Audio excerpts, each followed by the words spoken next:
Welcome back to the Blues Brothers podcast. In this episode, I wanted to run through a Q&A. Surprisingly, I get a lot of questions on LinkedIn and the Blue Sense Digital YouTube channel, despite these podcasts and these YouTube videos only getting 50 to 100 views. They're 50 to 100 real people. And so I end up with about 5 to 10 people reaching out to me almost every week, either saying they love the podcast, which thanks, I appreciate it, or they have some kind of question. And so I thought I would collate all the best questions that I've received over the course of the last 2 weeks and bundle it into one podcast where hopefully this answers the questions of anyone that is listening. Now, one of these questions is to do with the agency. All the rest is to do with ecom. I know agency podcasts do not do well. No one wants to listen to them. So that will be the third question. I'll go through it quickly and I'll relate it into ecom. So don't drop off once we dive into that. Let's dive straight in. Question number 1, what's the best allocation of budget to retention and enabling better lifetime value as an e-commerce brand? I'm going to give you an answer that you're probably not going to expect. And that answer is lifetime value. As marketers, we like to think that we have a lot of control over it. We like to think that we can set up a fancy loyalty program, fancy email flows, campaign ideas, run 20% of budget on Facebook towards existing customers, and we can then uplift our retention and our repeat purchase rate. At the end of the day, there is incrementality there, but it's not huge.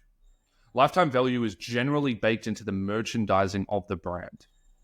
And so what I mean by this is you could have a CPG, consumer product goods brand, who is selling a terrible product versus someone selling pencil cases, and they're premium, incredible pencil cases. You're still going to have better lifetime value on the CPG brand, even though the product is terrible compared to this one. Just due to the nature of the purchasing experience and the merchandising of that product, people consume this product and then they need to buy another one. And so you're naturally going to get better lifetime value. Now, you should standardize against your individual industry and see how you can improve it, but most improvements actually come from improvements in merchandising. And so in the pencil case example, you could go to a retention agency and you could say, hey, I want to run campaigns, I want to run flows, I want to do a loyalty program, I want to do a special offer on Facebook and Google Ads to retargeting existing customers. We want to put all of these efforts in. You might get a 10% bump in returning customer revenue compared to, why don't you just launch a second product? So you sell pencil cases, why don't you just sell the pens that go in the pencil cases? And then the second you do that, you'll see lifetime value go up 50% overnight. And you'll realize that all of your efforts shouldn't have been on trying to drive lifetime value through marketing. The immediate incremental improvement in LTV was valuable in just expanding the merchandising. Now you have to be very careful whenever you're expanding a merchandising or your product portfolio, as you don't want to dilute it to low profit contribution products that's then going to skew the direction of your brand. You want to maintain brand continuity across those future product launches. However, that's one of the best ways normally to improve lifetime value. So when I get the question of what's the best allocation of budget to retention, the only real good answer here is for you to be testing it systematically over time and for you to be doing large budget swings to be able to test it, to be completely frank. And people don't like doing this, but this is what you're going to have to do if you want an answer, which is, let's say you're the pencil case brand and you're currently running 30% of your budget on Facebook and Google towards existing customers. I would recommend dropping that to 10% and looking at new customer revenue week on week like a hawk to see if it drops. If it doesn't drop, you've just proven that you're wasting 20% of your budget on existing customers who weren't going to buy regardless. And what you always have to be careful about whenever you're allocating advertising budget to retention is twofold. Number one, you're obviously taking away from customer acquisition. But number two is you are now adding costs to the repeat P&L. And this starts to go into a whole nother discussion as to how you want to view e-commerce accounting and how you want to segment out profitability across budget allocation. But you can take the perspective and the view, and I like to take this internally, and we have an internal model that showcases us this of brands, is you could view an e-commerce brand as you have a first purchase P&L, and then you have a repeat purchase P&L.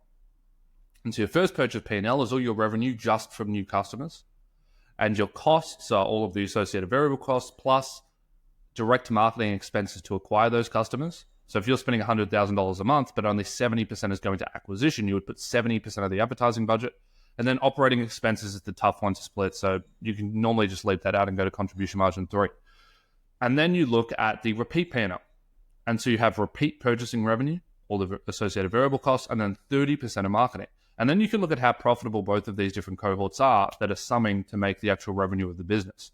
And what you'll end up finding is that if you allocate 30% of your budget towards remarketing, you are squeezing the profitability of your repeat P&L like nothing you've ever seen before, right? Let's say your repeat P&L being your profit and loss, but we've just segmented down to repeat purchases.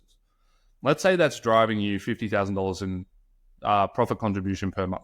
And so for those that don't like me using random terminology, profit contribution is profit, but we haven't minused off operating expenses yet. So we're nearly at net profit, we're nearly at EBITDA, we just haven't minused off OPEX. And so let's say you're making $50,000 in profit contribution, but you have $20,000 going towards repeat customers. If you were to cut that 20K, if that 20K wasn't actually driving incrementality, which in most instances it probably isn't, you would immediately jump from 50K to 70K profit on that repeat P&L. 50% uptick in profitability overnight because you were over allocating to retention. Here's another caveat before we move on to the next question, which is that in most instances, a customer will come back and buy regardless of the marketing efforts put in place if the product is good enough and if the merchandising suite allows it. And so, like, you can repeat target people all you want, but if you've already sold them a pencil case and it sits on their desk every day and they look at it, when they go to buy a pen, they'll probably just look at the pencil case and go, does this brand sell that product? Oh, they do. I remember when I was purchasing that they did have that. It's cross-sells, upsells. They've sent me a couple emails about it. I'll just buy it from them, right? I'll keep that continuity. And so is that to say that the emails didn't drive incrementality? Well, they did in that instance, right? It was still important to stay top of mind. But was it important to continue to spend money on me on Facebook and Instagram ads for the next 6 months until I decided to buy a pen? Probably not. Question number 2. We made 2 videos on the Blue Sense Digital YouTube channel. I got a couple comments about this. The first one was how Advantage Plus is hurting your profitability and essentially a hit piece on Advantage Plus and why you shouldn't be running it and blah, blah, blah. All these reasons as to why. If you haven't seen that video, I highly recommend watching it. I think it's actually one of our best. And then about 2 weeks later, I made another video, which is how to structure an Advantage Plus campaign. And so people were a bit confused. They went, why did you make a hit piece on Advantage Plus? And then you made a follow-up saying, hey, anyway, here's how to structure it and run it. Here's a caveat.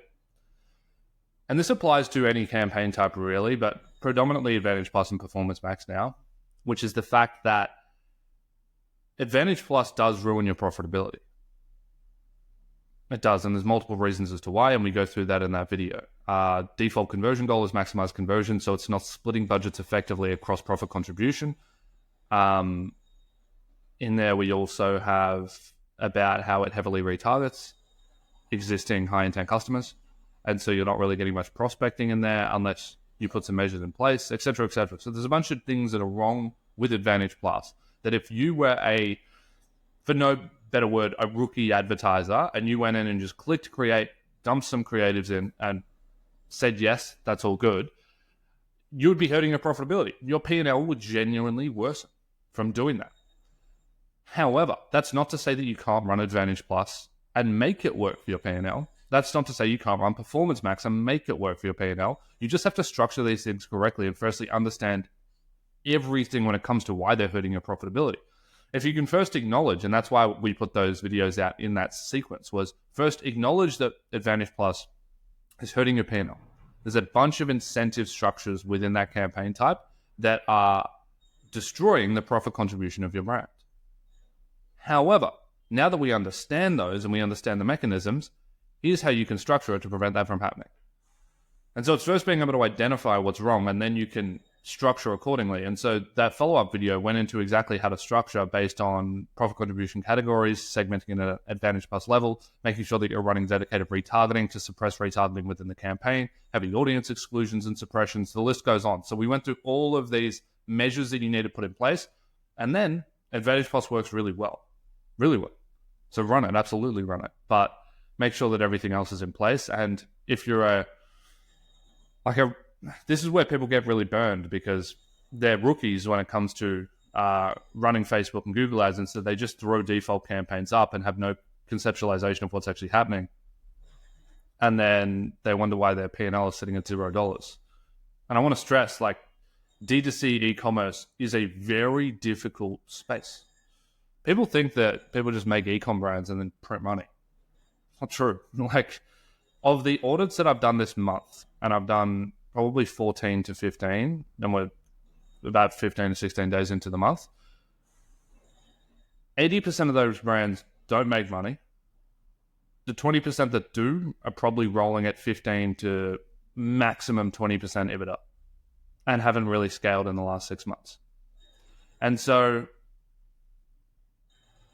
there's some others in there as well that are probably at 25% EBITDA and are much larger companies, but that's the general reality. And the reason for that is that it's very difficult to make D2C e-commerce work. It's very much so becomes a finance game, and it becomes a game of how do we acquire customers for as low as possible and to maximize CLTV, and people aren't very good at that, and it's very difficult to do.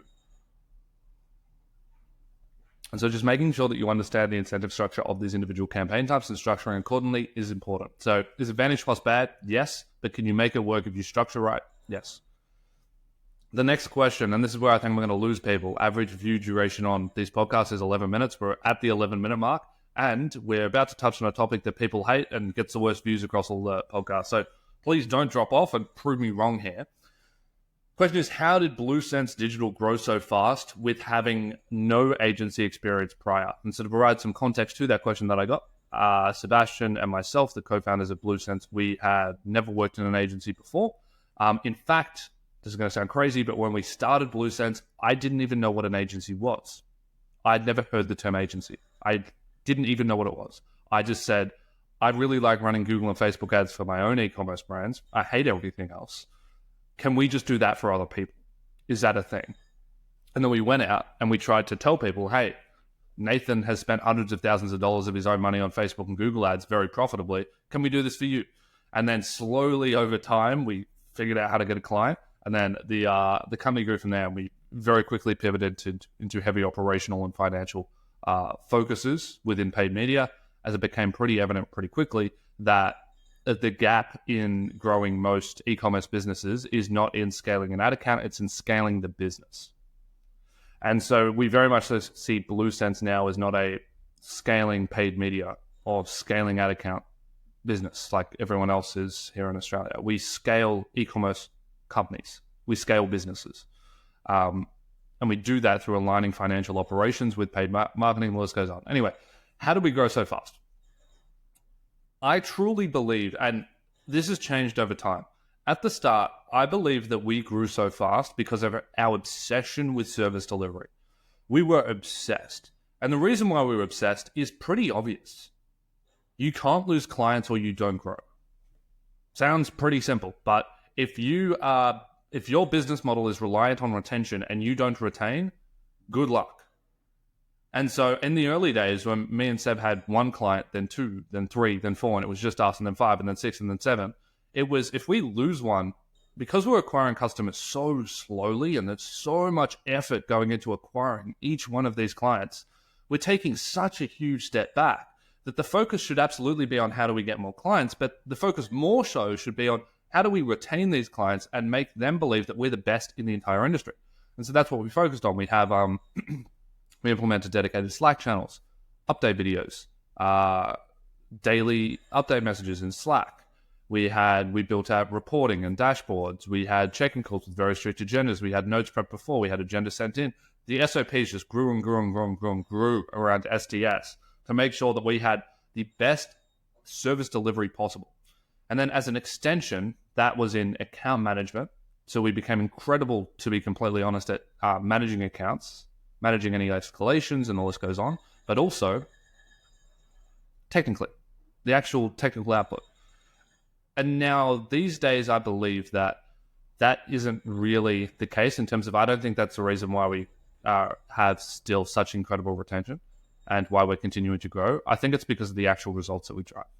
And in the early days, we weren't sure whether that was the case or not, because obviously, I drove a bunch of results for my e-commerce brands, scaled 4 businesses to 7 figures through Google and Facebook ads. And then we were starting to do it to other brands, but we didn't have enough time. Like, you don't scale a brand in 2 months, 3 months, 4 months. So we were still building up time and applying everything that I knew onto these accounts to grow them. And so we didn't have the confidence yet that our technical ability was the reason as to why we were retaining. And so that's why we went so hard on account management and so hard on having perfect SDS or service delivery standards. Now I am confident that it's just technical ability. And now I'm going to go as far as to say that I think technical ability is the only thing that matters. And I think that it's the reason why we will continue to grow, and it's where we are tripling down as a company. And particularly if you look at the agency space within Australia, I'm sorry if there's anyone from agencies in Australia listening to this, there are no large agencies that are setting an example of high technical ability that's then pushing out incredibly talented individuals. It doesn't exist. And that's what we're trying to build. And for now, we have to hire global.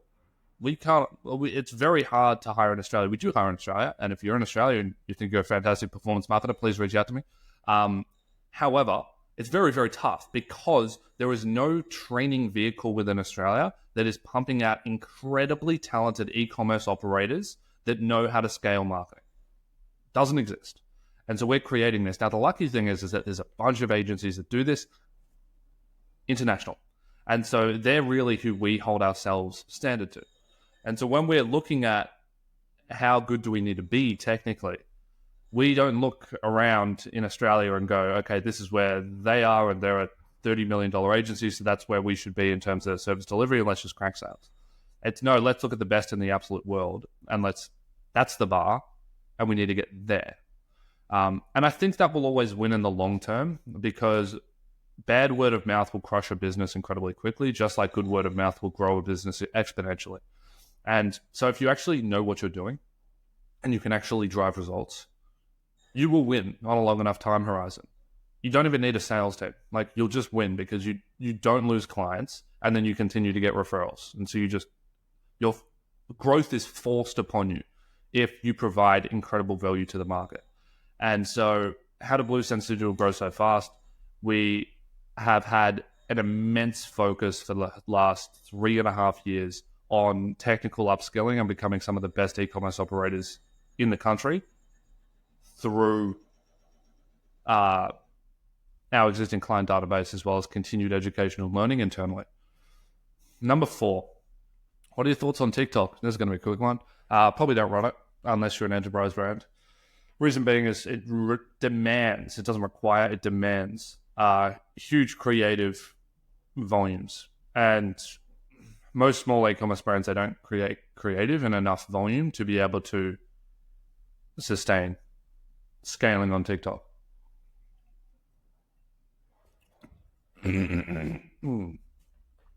And so if you're spending $80,000 a month as an Australian e-commerce brand, consider TikTok. Probably lay a TikTok in with 5 to 10K spend and start scaling it. You can become profitable on TikTok, by the way. We have clients spending on TikTok that we manage, and it is profitable.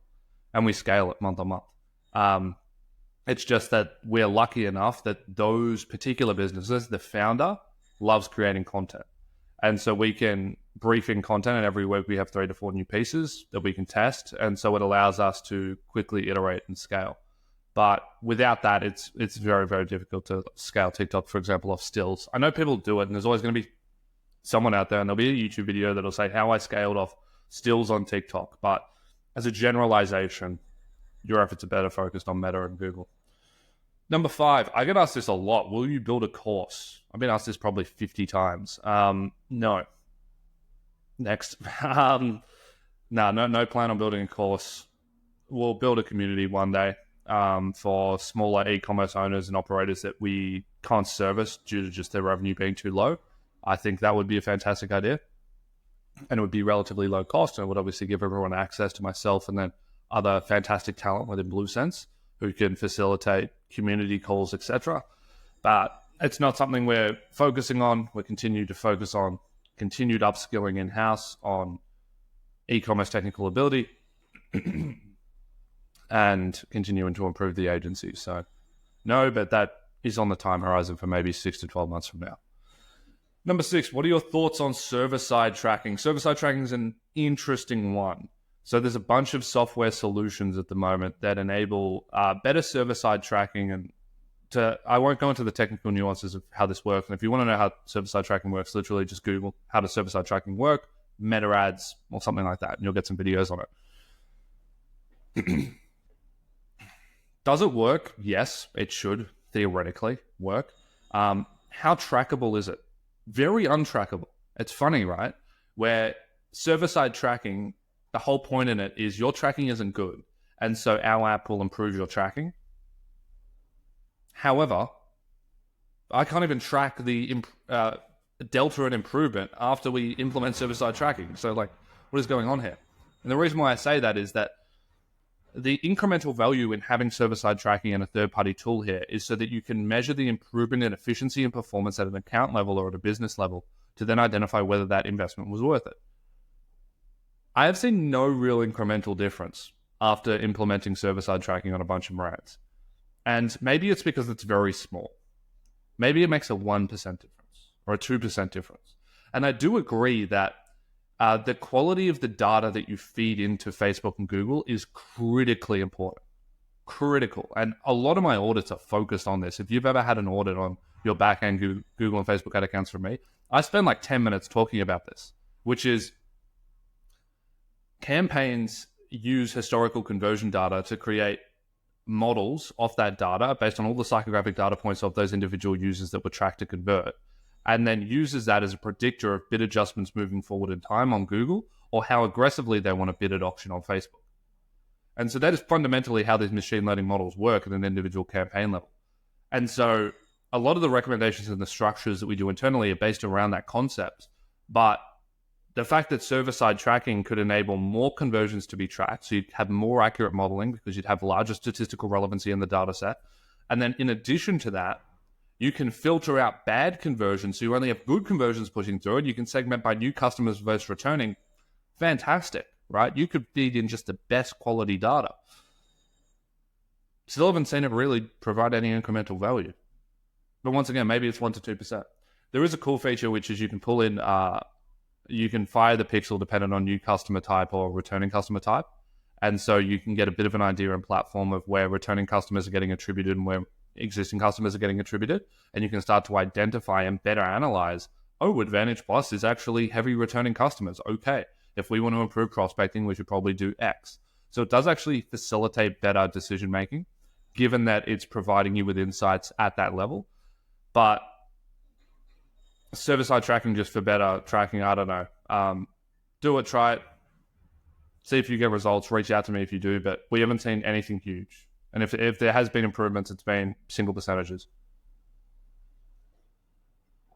What are your thoughts on small creative tests? I had someone ask this the other day, and then off the back of that, they also said, how much creative testing should I be doing? And so they'll be the last two questions that we'll tackle here. How much creative testing should I be doing? Let's start with that. I actually made a sheet to be able to visualize this. I know that anytime I pull up a sheet, I get about 7 people on LinkedIn DMing me saying, please give me that sheet right now. Short answer, no, this is an internal resource. I won't be giving this out to people, but I'll show you at Anyman. You can build it in like 2 seconds. So let's pull this up. It's a really basic concept. This is really just simple formulas. So the concept here is how much budget do you want to allocate towards testing, which means what percentage of your meta budget is going towards scaling. Now, this is going to be completely dependent on whether you have assets that are working or not. Now, assuming that you do have assets that are working and you're spending on them and you want to put 30% of budget into testing. Next, what is your blended CAC? Let's say it's $50. Then what's your statistical relevancy factor? So what I mean by this is assuming that you're not using bid caps only across Facebook and you're in the big cap club, which is that you just let big caps determine whether creatives work or not, and you want to actually achieve statistical relevancy on a creative test, you need to assign a statistical relevancy factor. And so what factor of a 50 blended CAC would you assume is statistically relevant to have had performance metrics? And so if we're maintaining a sub $50 CAC across 15 purchases, you might consider that statistical relevancy. And so we want to put $750 into each individual creative test. You then said you're starting in your increments, and then you get the output here on creative test per month, creative test per week. And so you can see that if you're a brand spending, and this is really eye-opening for a lot of brands, which is why I built this in the first place. If you're spending 7.5K per month, and you don't really have anything that's working, so you have a high allocation towards testing, and statistical relevancy really should be at like a 10 here, you need to be testing about 9 creatives a month. And so you have a 7.5K budget, 9 creatives a month. That's 2 creatives per week. If you want to go and scale up to 40K a month in budget, you need to test 51 creatives per month. Crazy, right? Creative volume required to sustain scale on these platforms, particularly in Australia where it's smaller geo and you're going to reserve to the same users over and over again. You need huge creative volume. Now, given once you reach this kind of volume of spend, your allocation towards testing will probably drop as a consequence. So let's say it does drop down. And so at these levels, you need to be testing about 20 to 30 creatives per month. So way higher than most people think. And then obviously you can play with statistical relevancy and you can decrease that and be more aggressive if you can create content cheap and you don't want to properly test it. There's a lot of nuances here, which is why no one can give you a direct answer. Everyone wants to know the answer. How much creative should I test? I tried to do it here. Right? This should hopefully give you a bit of an idea, but it's going to be very relevant on a few different factors. The follow-up question there was, what are your thoughts on small creative tests? And what this person meant was, because I showed them that. I showed them, hey, look, this is the kind of volume you need to be doing. Good luck. And then they went, oh, so what's deemed as a creative test in that calculator then? Can I split test some different colors of backgrounds? Can I just change some hooks? No. That's 20, 30 fresh new creative. New scripting, new asset completely. Nothing to do with an existing one. And they went, oh, that's crazy. Do you do small creative tests? And my answer was, no, not really. We don't really do them. And the reason why is twofold. And I think you find this interesting. Number one is that if you're spending under $100,000 per month, split testing the color of a background, is that really going to improve the performance of the brand? And you can go into consumer psychology and go, okay, well, red backgrounds generally outperform blue, and so we might want to go red, and it also better fits with the continuity on the website, and so people might have better convert. Cool, but is that going to really move the needle? Or should we just make a better creative and have a new idea? In my opinion, new creative, new idea. I don't think split testing colors really has any incremental value. And then the second fold of this is that anytime you run a creative test, this is a really important concept. You are serving to a completely random audience with hundreds of variables that are changing every single second and no variables are ever constant. And you can know this and you can understand this by go and take one of your creatives and launch it in an ad set. And then launch the exact same creative in another ad set. Let them run side by side. What you'll always see is one will perform drastically different to the other. How? It's the same creative, serving to the same audience. Why are we getting such different results? It's because there's thousands of different variables in real life that are changing, right? So if, number one, you're not serving to the same people, it's completely different audiences. Number two, what happened yesterday in the macro environment probably changed today. Number three, every single individual user that you serve to is going through 3 customer journeys simultaneously at all times. And so the users that this ad set might have served to were going through some customer journeys that made them more inclined to buy from you. Maybe they were looking for pots and pans and you sell pots and pans and so you captured them. But then this one you served to a bunch of people, and some of them were, but then some of them were not currently in market for pots and pans and they were looking for glasses and Tupperware and you don't sell that. And so there are literally millions of variables. And so when you try to take a scientific approach to creative testing at such a small variable level, you cannot get statistical relevancy because the foundation of scientific testing is repeatability. If you run a test in science, the whole thing is anyone else should be able to repeat that test and get the exact same outcome. And if that's true, then it trickles down into law. That's where you start to get laws within science. But if you can't repeat a test, then it's not relevant. It doesn't apply. It's not a fundamental truth. And so when it comes to creative testing, you have to be very, very careful at what level you're testing at to where is this repeatable in the future. And so if you're split testing images versus videos, what says that the image that you test was just terrible in comparison to the video? And that images would work. You just tested a bad image. Probably pretty high, right? And so if you wanted to make a really large assumption that videos work better for this brand than images, you better test a ton of videos and a ton of images over a very long time horizon before drawing that kind of conclusion to then use that moving forward in time. If you're going to run a color test on this red background versus this blue background, what performs better? That is, like, quite frankly, ridiculous to draw a conclusion, apply it into future creative iterations.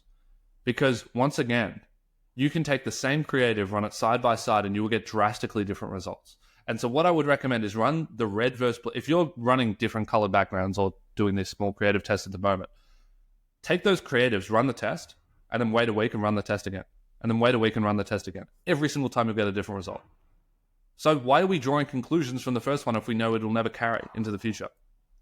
And so running small creative tests, you need to be very, very careful, because you're likely just not drawing statistical relevancies. You shouldn't be using that data moving forward in time. Is that to say that you shouldn't test like slightly different hooks on videos? No. I think it's a great idea to test hooks, and I think a lot of videos that stop working can be fixed. If you have a really strong video creative asset, you can normally just mix and match the hook at the start for years and continue to get that creative to work. And I could give you hundreds of ad-account examples of that, who are currently spending $200,000, $300,000, $400,000 a month, and they're just running one creative asset that they made a year ago and just mix and matching hooks over and over and over again, and then running into the regular asset. It works incredibly well. However, with that being said, if you run a bunch of different hooks on an ad and then you run it in an ad set, be careful on whether you're drawing conclusions as to whether that sustains into the future. Because the reality is that you could probably run that test now and then run the same test in 1 month's time from now, and you'll get drastically different results. And so, should you be drawing that conclusion, or should you just continue running that ad set, turn the ones that off, and then not use that in a framework for future creative testing? Hope this was helpful. We touched on LTV and how merchandising is more important than marketing efforts. We talked on Advantage Plus, how it's bad, but it's good. You can probably use it. How Blue Sense Digital grew so fast, and how that ties into e-commerce, which is that the focus in a service-based business is technical competence. How does that translate to e-com? Having product competence. Having an incredible product will always yield to better repeat rates, better LTV, better acquisition, better word of mouth. What are your thoughts on TikTok? Don't run it unless you're spending a lot. Will you build a course? Nope. What are your thoughts on server-side tracking? Haven't seen incremental improvements, but there's some cool features in there if you're pulling in new customer acquisition. What are your thoughts on small creative tests? You just heard my thoughts. And then how much creative testing volume should I be doing? Ideally, as much as possible, or a lot more than you believe you need to be doing. With that being said, I hope this was a helpful podcast, and I'll see you in next week's episode.